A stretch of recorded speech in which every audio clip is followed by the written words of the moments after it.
Hello guys, in this video I am going to show you where you can find the frequently asked questions in the Visit a City application.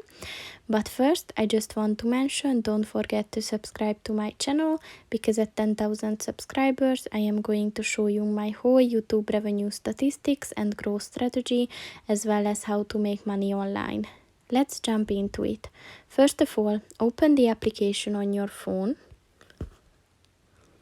And then click on the profile button at the bottom of the page on the right.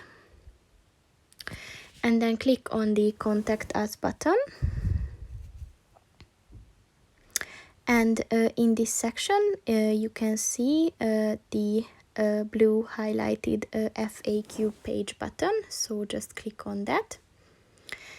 And if you don't want to write to the customer service immediately, you can just look for the frequently asked questions section and look for some specific problem that you have.